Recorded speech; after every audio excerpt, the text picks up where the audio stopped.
Hey guys, here we are, last 2 weeks of school. Another video for you of what's coming up. This video will cover both weeks because there's not a whole lot going on in the last week. So I'll just walk you through. Here we are on our schedule. We're on week 7, May 11th to 17th, as always. Our work is due Sunday night, 10 p.m. I would highly suggest you not be working at Sunday night. That seems like it would be horrible.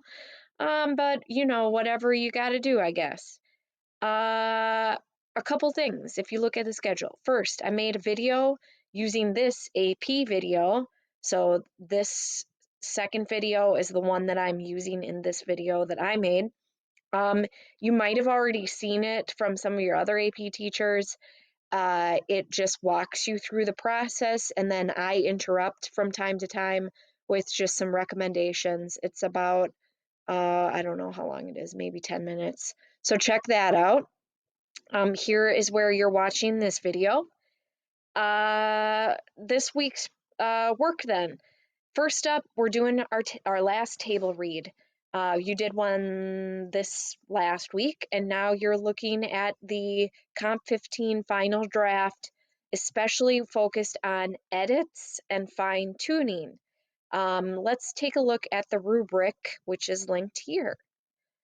So as you recall, our process for Comp 15 has been to go slowly, step by step.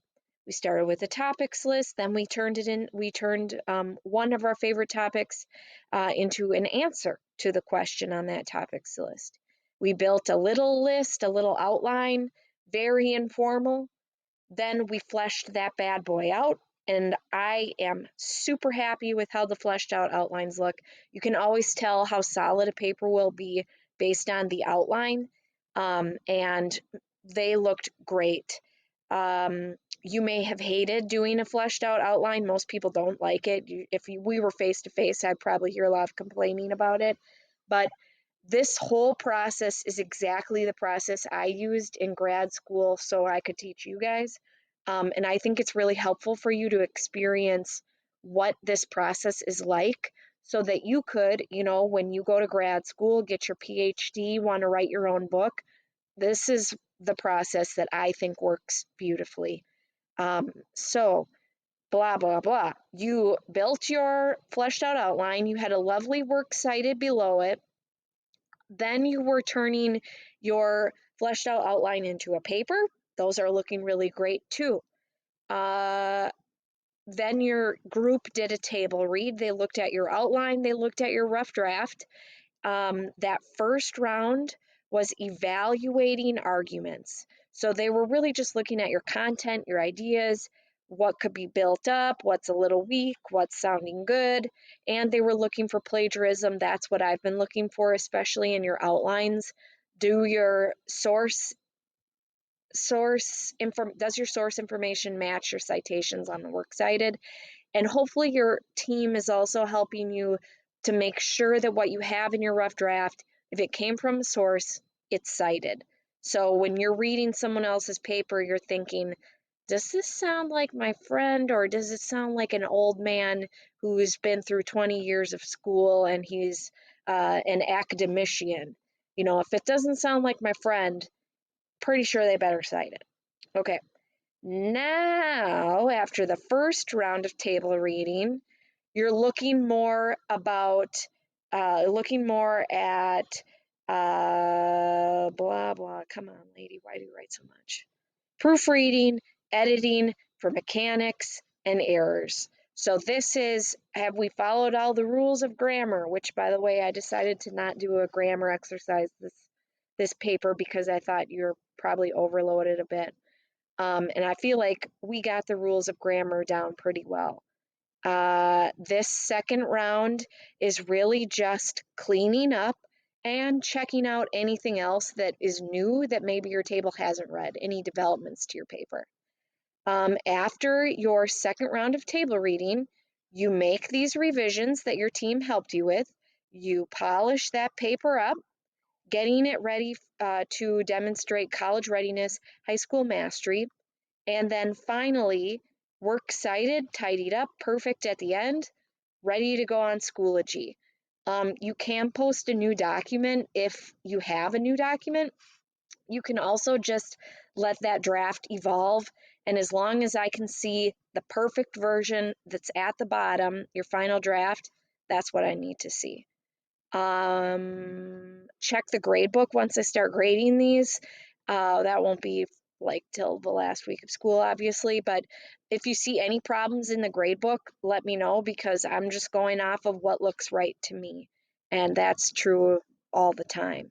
Of course, don't forget you have your rubric down here. You can check that out.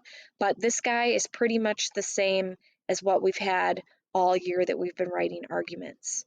So, Sunday night, 10 p.m., Comp 15, final draft. Works cited, final draft, together on Schoology. Last thing for the week, AP test coming up next week. I want you to do whatever will help you. So I came up with 2 ideas, and honestly, if you have a better idea, send me an email, and I'm pretty open. What will help you do your best on the test? My 2 ideas are to use this website, which is the AP test past exam questions. And so it'll show you the questions. We've already looked at this for the Madeleine Albright essay, but you can see the questions here.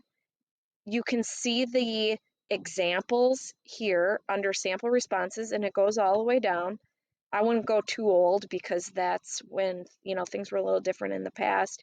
But make sure you're doing question number 2. That's the one for our test. Ignore 1 and 3. Okay. So you pick. You could write an essay, time yourself 40 minutes. Here's the breakdown of that. Post that on Schoology. Or if you'd rather, if you think it would help you more, look at some of the rhetorical analysis essays, question 2, from that same website and make a list of what the authors did well, not well, and what you need to do. I will take whatever will help you the most. I would suggest that you not choose out of laziness, but do what you think will really help you. That is all for this week. Okay. If you don't mind, I just want to cover next week too. Next week is just for you to complete Comp 14, which is your slideshow. Very simple. Post it onto Schoology in the Comp 14 folder. Slideshow of your book, just analyzing your book. I put a sample on there. There's a rubric for Comp 14. We got that the first week of the quarter, so that is due 10 p.m. May 20th. Now, I gave you that time because I wanted you to have as much time as possible, but notice that is the day of the AP test. I do not want you freaking out and doing a ton of work that day if you can help it. Like, try to budget yourself so maybe you don't even have work to do the last week of school. That would be ideal, is if you could just like chill out and get this thing done early, and maybe just, take a look at some more practice tests or something like that. And finally, do something fun. You must celebrate. You've worked super hard. I'll make a video all about that later, but start thinking what would be a treat for myself. How can I treat myself when all this is over? Get a plan going for that. That is all I have for the schedule for the next 2 weeks. Like I said, I'll make some more videos coming up. I hope that you take care. I hope you will keep in touch. I hope that you are not stressed. Everything is going to be fine. You've worked your tail off up until now. Undoubtedly, we're going to be okay. If you do find, though, that you're stressed and you're crying and you hate your life and this class is a part of it, we need to talk so I can help you, like, get this to be manageable, because I have some tips and ways that we can kind of take this thing down a notch if you need to. So keep in touch. Take care. Be well. Bye-bye.